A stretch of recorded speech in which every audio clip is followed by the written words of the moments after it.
Hello, everybody. Welcome back to the Tonic Accord podcast. I'm your host, Drew, joined by my friend and co host, Alex. Both of us are political science junkies and graduates from Chapman University in Southern California. And today we're going to be doing a deep dive into deepfakes. And this is an issue that has come up a few times in the political sphere, but I think has a lot of social and cultural implications as well. And we're going to get right into that now.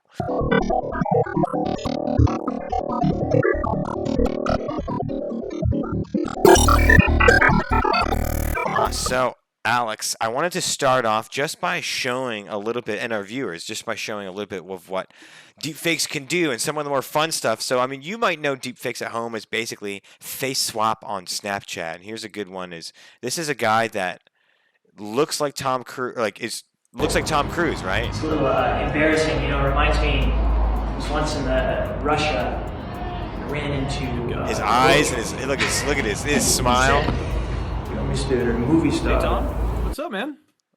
But this is not obviously Tom Cruise. Polar bear? He said. Look at his face. Enough to break the ice. So what it is there. Give that a 10 out of 10. Yeah, that one right there, especially when he smiles and laughs. So what is it? That's actually someone that's not Tom Cruise with a deep fake, which is a AI generated like mesh face put on him to match his movements. This is done now through what's called deep machine learning. That's where the name deep fake comes from. The fake part is pretty self-explanatory. It's faking a face. But it's deep machine learning. And so what they started to do was what they would do is the original dude, subject bro A, they would watch this video hundreds of times and isolate each part of his face and track that for the whole footage. And then they would overlay Tom Cruise's individual. So it's not just planting one image on top. It's using Tom Cruise's thousands and thousands of individual photos of Tom Cruise's face, nose, mouth, eyebrows, and then overlaying them individually in their own different manipulable spaces on this guy's face. And it sometimes takes a long time to do that. I watched a little reporter. They deep faked a reporter for the purpose of reporting on it, and it took the process 3 days of machine learning to get it all right. But it is possible to do. And now that there's and it can lead to fun things like this guy pretending to be Tom Cruise, but can also lead to things like people being convinced that Barack Obama said something he didn't. Or the most common one is 96% of deepfakes are being used as pornography.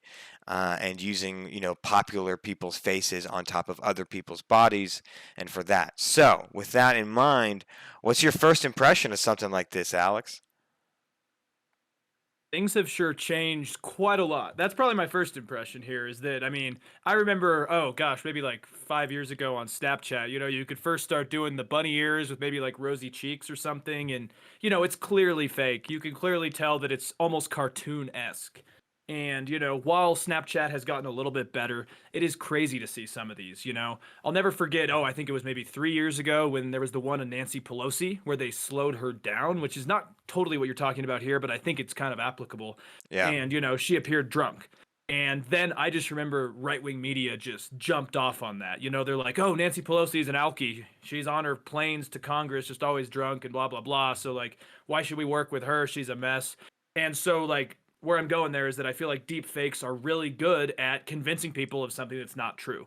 And obviously, in this era of cybersecurity threats, global diplomacy issues, and just, the growing misinformation around the world, it's kind of terrifying to me because, the 2016 and 2020 election had a lot of issues with false information, fake news, Russian hacking, Chinese hacking, Iranian hacking, but that was all mainly written language, right? So to me, what is kind of scary here is that it's getting more to the point where someone who's not who you think they are might say something that is quite detrimental to peace, to elections, to democracy, to global politics, and that could really backfire. And I'll just quickly just use the example I saw out of EU Observer, and they talk about how last month the Foreign Affairs Committee of the Dutch Parliament had an online call with Leonid Volkov, who is Alexei Navalny's chief of staff. and they had a pretty long conversation with this guy, and it turns out he was a deep fake version of Alexei Navalny's chief of staff. Wow. And they made a lot of like decisions and conversations, and they went, they could have made huge diplomatic decisions based on this conversation. And so for me, this is Pandora's box. I also heard that again, because deep faking can not only be face manipulation, but also voice, like you had just mentioned, where using, again, it's just all about the deep machine learning to fake something, right? That is a deep fake. So even if it's just a voice, not a video, that can be a deep fake where you do so much machine learning that you can almost in real time and manipulate your voice to be exactly like someone else's and to fake a call. And that happened, you just mentioned, it was they faked being Alex Navalny's chief of staff. I also heard that in Germany, two guys committed fraud by faking being they did they did a deep fake of a famous CEO, like a German CEO's voice, and they were able to call like a part of his company to then like order a person to wire 250,000 euros to a fake bank account in Hungary that they stole from, right? Because they were able to deep fake the CEO's voice, so they convinced whatever, like, hey, it's me, do the thing. So that one really opened up a lot of thought for me, like, wow, like, you imagine if you deep faked Mark Zuckerberg's voice and like it was able to get the contact information for someone at Facebook to request for info or get something behind the scenes. Like if you can fake being someone's voice, really, like Elon Musk or even, or again, not even someone famous, you can, if you're just able to get enough records of someone's important, maybe they don't have to be famous, and deep fake that way, like you could really do some damage. So yeah, the potential for fraud, that's the thing, is deep faking in of itself isn't inherently a bad thing on its own. It's just, again, it's like when it was easier to catch, it was just fun Snapchat filters. There was the fun one that went around a couple years ago where it like turned the girl filter, where like all the guys would do it and it would make you look like a girl, and like make you more feminine features, and like it was funny. It was funny. Everyone did it. It was just a funny thing to do. But like obviously it didn't make it to the point where you literally looked real. Like you could tell there's blurry at the sides and the makeup was smudged. But as the technology has gotten better, now you're getting videos like this where this guy just like looks like Tom freaking Cruise. And they still say, like, if you get the blurriness by ears or the seams of hairlines is where there's still cracks. But I mean, this looks pretty good, man. Like this is definitely his mouth too. You can see a little bit around his mouth, but it's getting a lot better than it looked a couple years ago when this first started to come around, and I imagine it's only going to get better in the next few years. So, what does this mean? So, what are if people are using it for revenge porn or just illegal porn, right? Which again would go against the autonomy of someone's image. If you're someone like a Gal Gadot or Scarlett Johansson, you probably don't want your face to be put on pornography that you're not like allowing. So there's a whole sorts of legal issues there. But on top of that, what are other things that people are doing to get ready? Are you aware of people like figuring out what to do with deepfakes, Alex? Well, there's actually, yeah, it's funny you asked that, because at least the private sector seems very unequipped to deal with this, or ill-equipped to deal with this. According to VentureBeat, which is kind of a tech magazine, they have a really interesting article, I think, from last month out that I read today, and it really didn't make me feel too confident. They said that fewer than 30% of businesses actually have a plan to combat deep fakes. They talk about how the number of deep fakes between 2019 and 2020 increased by 330%. Yet only 30% of businesses have a plan. And when I mean businesses, I mean IT, data services, healthcare, financial services, all sort of industries that I think we hope are secure. And so now we kind of have this multifaceted attack going on where, okay, we have, cybersecurity problems, as we've seen with the Russian trolls, the Russian hackers, Chinese hackers. But now we also have deep fakes that I would imagine could be coming from similar regions, similar groups. And to me, it shows that a lot of the private sector, at least, is not investing in what is necessary to protect their consumers. And I don't like that at all, especially because, we're bailing out some of these companies, we're protecting them, especially during a pandemic and economic downturn. Yet it seems like they're not taking proper repercussions or even steps to like help out. And then to even go any further, like kind of just to touch on what you said earlier, there's a Berlin-based democracy reporting NGO, and they think that basically it's inevitable that even within months to a couple years, deepfakes are probably going to be problematic for everything from democracy to, like you said, pornography, the rights of individuals, and just like revenge. Think But about now, I got one, like think about, like you said, medical and because that survey interview, I think it was like 140 professionals from these various fields right. of like established, fields. I was just thinking about in the medical field how with the pandemic, the increase of telehealth, right? The massive increase in the use of telehealth, Zoom calling with your doctors. I could see how a deep fake could easily be used to abuse prescriptions, right? You could deep fake a doctor giving you a prescription on a Zoom call and use it for evidence of something, or you know what I mean? Like telehealth. I could see how a lot of fraud could happen with deep fakes on telehealth, or you know what I mean?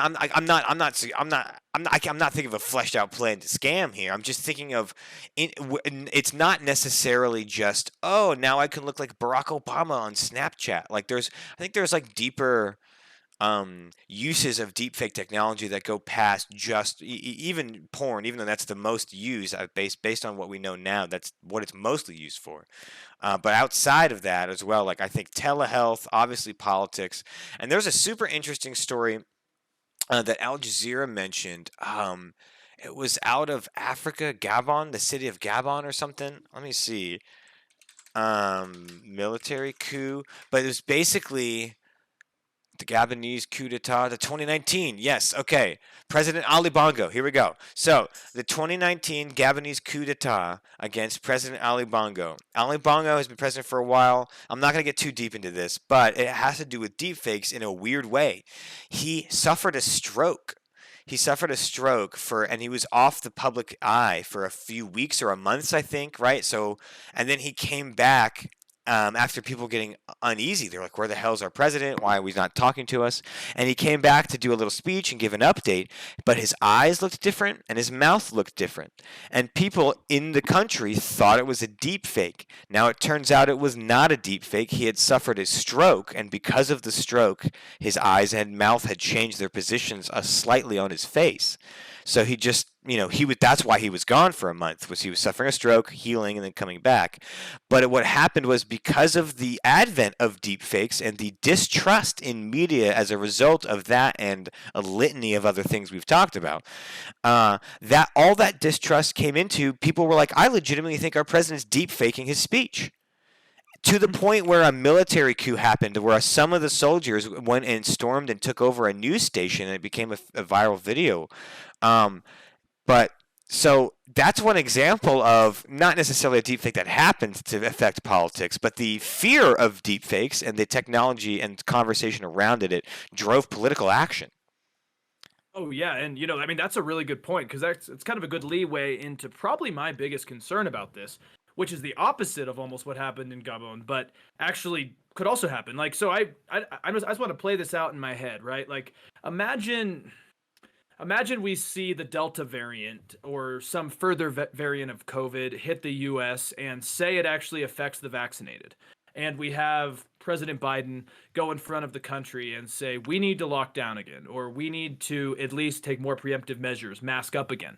I could imagine that the more conspiratorial type would say, no, that's a deep fake of Biden. Look, he's talking kind of slow. He looked tired. Or maybe, like there's already conspiracies on the right about someone like Biden being, demented, being old, being ill-equipped to do the job. Now let's mix in kind of this muddled waters that deep fakes are doing. And next thing we know, we could have people just saying, no, that wasn't President Biden speaking, even if it was.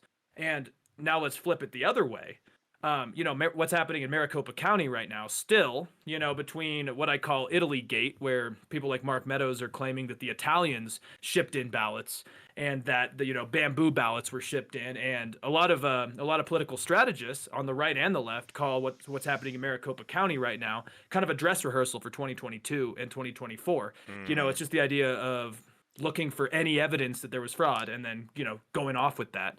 So imagine we have a deep fake of one of these election officials who says, say they found significant fraud, or they found significant chances that the election was not certified in the correct way. That could really muddle the waters and cause some serious problems. Or imagine January 6th. Imagine if there was a deep fake of President Trump telling his supporters to storm the Capitol and be violent and, save the country. All these things, especially in our country as divided as we are right now, it just scares the shit out of me. Yeah, there's a lot of potential for this to be used in very bad ways. Uh, and yeah, so like you said, the private sector seems to not have of the professionals they interviewed, only a third said that their company had done any kind of preparation for deep fakes. So that's not a good sign either. If the private sector is not fully understanding the potential, or not as scared as I guess some political commentators are on the potential, or tech professionals. I mean, there's a lot of people in tech that are like this stuff gets a little crazy. This machine, especially machine learning in general, has a whole nother conversation on top with it. But yeah, I think that it's one of those tough things where there's such innocent applications like Snapchat filters that it's like it'll be hard to like ban something like that. Like you can't. I don't think you could just like ban deepfakes, right? I don't think that's something that can happen. Well, yeah. Like going on to that, I mean, you shared it with me, and I was reading into it a little bit, and it's kind of fascinating. Facebook has said that they can detect deepfakes. Right. Right. So like, I don't know if you want to go into that just a little bit, because to me that's fascinating. Like, A, should Facebook be the one doing that, and B, would it be effective? Like, I don't know. Right. It seems, well, again, that's what I'm going to go towards is I have seen that the FBI has warned businesses about deepfakes, right? And it was mentioned even in the article about that survey we looked at. It mentioned that the government was letting businesses know that this technology has the potential to cause harm to their industries.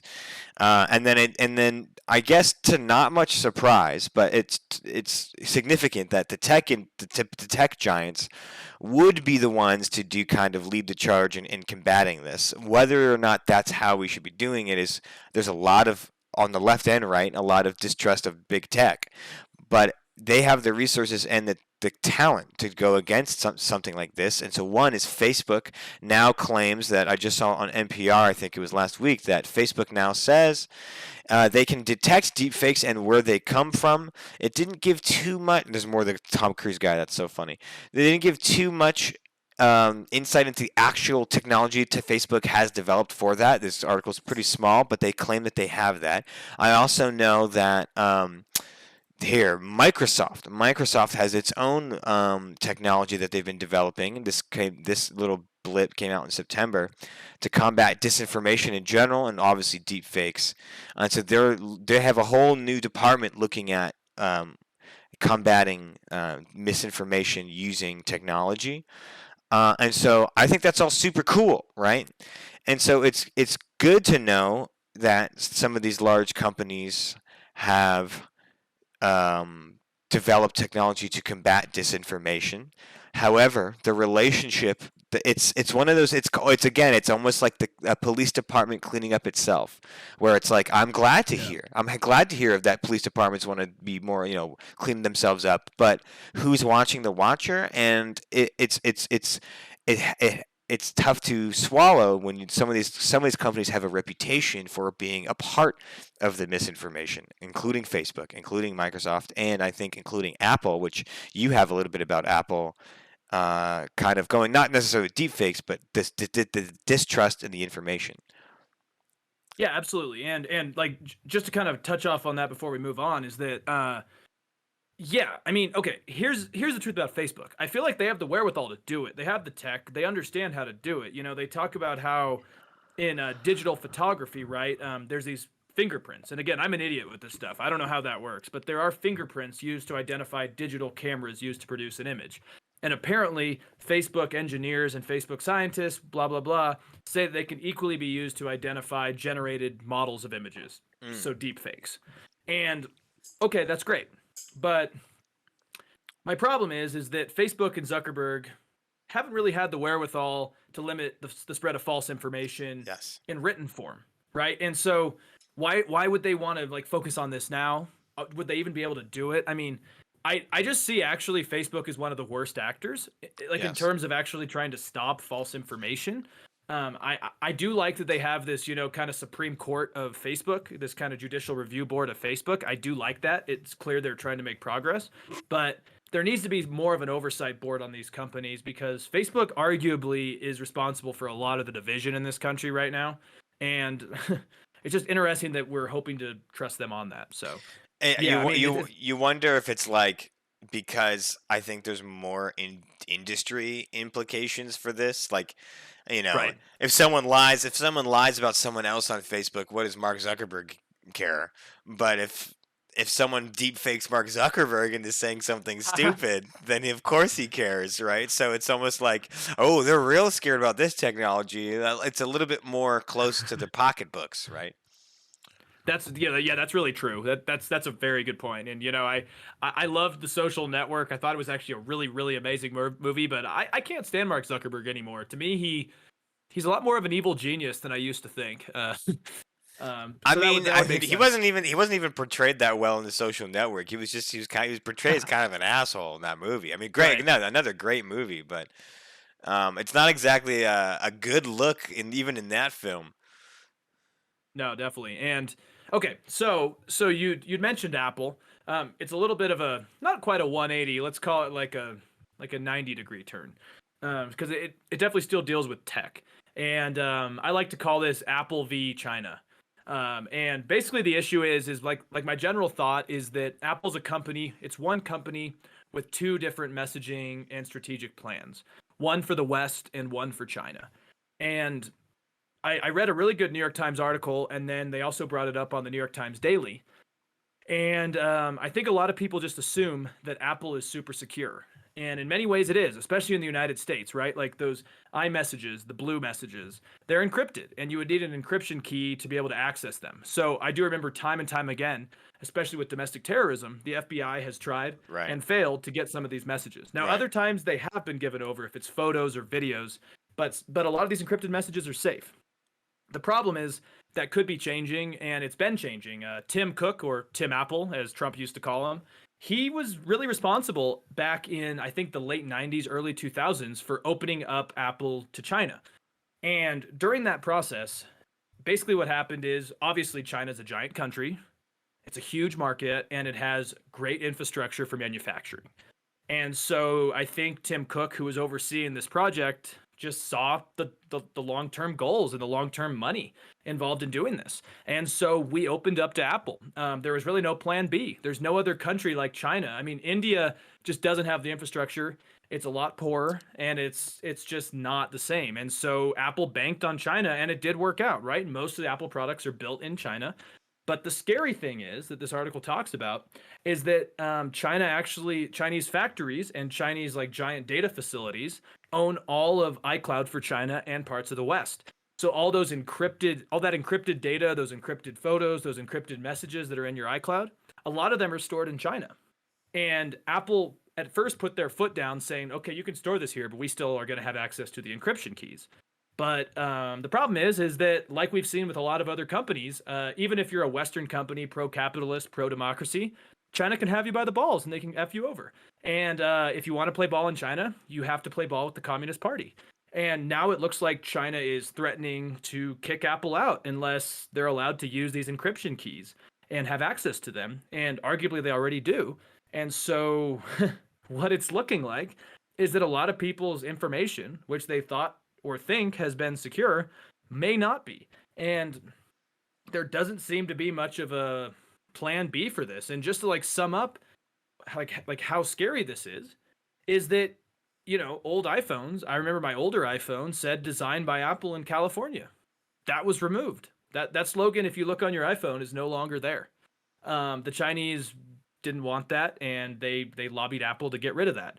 And they also the App Store has banned so many apps in China, including like gay dating apps, government news apps, all that stuff. And so to me, it's like, okay, Apple is this Western capitalist company that says they defend democracy, but they really can't do two things at once. And I think there's going to be backlash if more people knew about this. yeah. I think you summed it up perfectly, man. That's a really good like synopsis of what's going on. I think you put it well to where it's like right now they're pushing to get the encryption keys. I think it's a be a terrible move if Apple gave them those encryption keys. But let's say Apple says they don't, right? And they're like, no, we're not going to give you the encryption keys, and and let's say they even weasel a way to still do business in China, which they're going to have to do. Um, let's say like they win, right? Apple wins, they can still be there. They don't have to give up the encryption keys. Who's to say China's not going to just go about a different route of getting that information? I feel like this is just like the first knock on the door. Like, hey, can we get the encryption keys now? And they're just like, no. And they're like, okay, well, eventually we will. It's either we're gonna walk in, or we're gonna bulldoze in, or we're gonna sneak in the back door. Like it's China. Like China's not gonna let Apple just do that and it's too juicy. It's like a golden egg sitting right in front of them. They're gonna get those encryption keys no matter one way or another, or Apple's gonna dip. I don't. So right now they're just trying the legitimate way first, and when or if that doesn't work, they're gonna try illegitimate ways. I think it's pretty safe to say. I think it's like I think it's not. I don't think I should be offending anyone when I say like working with the Chinese government. Uh, isn't always like a one-to-one trustworthy shake your hands kind of thing. Like the Chinese government is known to do shady deals and spy on its allies and enemies, just like the United States, but maybe to a larger extent, I would say. And so I would think that, yeah, I think that even no matter what happens in this specific battle over the encryption keys on the surface, I think below the surface, China's getting that information one way or another, or Apple just has to leave China altogether, which I don't see happening. Absolutely. And like I think the biggest issue was that in the late 90s, early 2000s, kind of that Clinton Bush era, I would say both of them helped feed the beast in China. They helped feed the dragon, treaties like NAFTA, other global treaties really did help push manufacturing out of the United States. And I think the thought process, at least at the time, was that 2 decades ago, Apple thought that maybe it could change China. I think other companies thought they could change China by opening up. And this even goes back to when Richard Nixon first met Mao. I think it was Mao, wasn't it? When I'd imagine it was Mao, at least. I could be wrong, but anyways, but instead, it looks like China's changed these companies, right? Like, Yeah. I like finally watched the American Factory, good Netflix movie, won an Oscar. I finally watched it yesterday, and it's about a Chinese company that buys out a destroyed, abandoned Ohio factory after the 2008 recession, and basically they pushed for so much efficiency over workers' rights and happiness that it caused a clash of cultures. And watching that movie, it makes you go, no wonder. Like these Chinese companies just drive for efficiency to the point where it's just incompatible with a lot of the things these Western companies want to do. And it does explain maybe why Trump was able to do so well with his rhetoric against China, especially in the Midwest, when these people are saying like the Chinese government doesn't care about their workers. And arguably a lot of more capitalist American companies don't, but I think it's worse in China when they're part of the state, they're funded by the Communist Party, and there's no divergence in ideas, and that's kind of where we're at now. I think the average job happiness is probably higher in the States than it is in China, Yeah. right? Like, yeah, I mean, like, there's work abuses everywhere, but yeah, I definitely think that you're right that there's a different work culture, and I think you made a really good point about how companies thought that they could change China. I even, we've seen this successfully happen at other places where it's like once the kids start getting blue jeans and hamburgers, it's hard to let go of American culture, and in many ways that's true, but it has also shown that it does not mean democracy, right? People might like American hamburgers and blue jeans, but it does not necessarily mean they like our capitalist democratic structure. So China is the best example of that because China literally is blue jeans, hamburgers, like they eat iPhones. iPhones at McDonald's, but they don't. But they're most Chinese people seem to be pretty happy with the way this one party system's going. That's another realization I've come to. Like again, this we have to stay out of our bubble. Like if we go on our on like Reddit or YouTube, you're gonna see all this F China, pro Taiwan, pro Hong Kong, right? It's all be cool pro Hong Kong up in here in the United States, and I'm all for that. Believe me, I am. But like it's a stark reminder that there's billions of Chinese people that don't think that way at all. That they're not like, oh, I'm being oppressed by this evil empire. Someone come save us. No, they're pretty happy and pro Chinese government, whether by propaganda or just by theology. But that's the reality. Is there's a ton of people that are up for this, down with the CCP. So Well, it's I would just push a little bit to say that it's very easy for them all to be complacent with China when they can't even get news apps that are not from yes. the Chinese Communist Party, you know. Absolutely, absolutely. It's yeah. There's a whole. Oh, it's unbelievably manufactured propaganda system by the CCP. Of course, that's how they keep people in line. But it's still. It's not like I think North Korea might have more people that are like I just fear for my life. True. I will say whatever I can to stay alive. Whereas China, I think people believe it by propaganda or not. They believe what they're being told Mhm. wholeheartedly, and they'll defend it. So yes, so that's very contrary to what we thought was going to happen, which was communism would just crumble away. They would see all the different types of peanut butter you can buy in America, and capitalism would win. Not exactly the case. We've found out that capitalism and democracy don't go hand in hand, and China's a great example of it. And yes, that we really have to be careful about what information our massive, overly powerful giant tech companies are giving to the Chinese. Yeah. And I think what American Western firms in general, even Korean, Japanese firms, could learn is that you you can't kowtow to China. You can't adopt their business practices. And I think that's what we're slowly seeing, right? Is it's not the opposite way. And I know China's a big country, a big market, but we can't let them run the table. And I still don't Sure. know how we particularly do that because we've tried appeasement. Trump tried hard-handedness. It looks like Biden's also trying hard-handedness.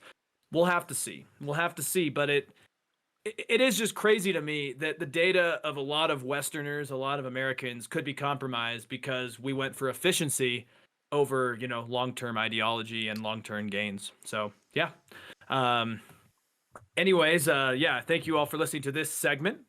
As always, you can check us out on, YouTube, Apple Podcasts, iTunes, Spotify, all those third-party sites. Also, just do your research. Like Yes. we do our research. We know what we're talking about for the most part, but we could be wrong. For all you can know, we're hacks. So prove us wrong, confirm what we're saying, and yeah, we'll be back for another segment on critical race theory very soon.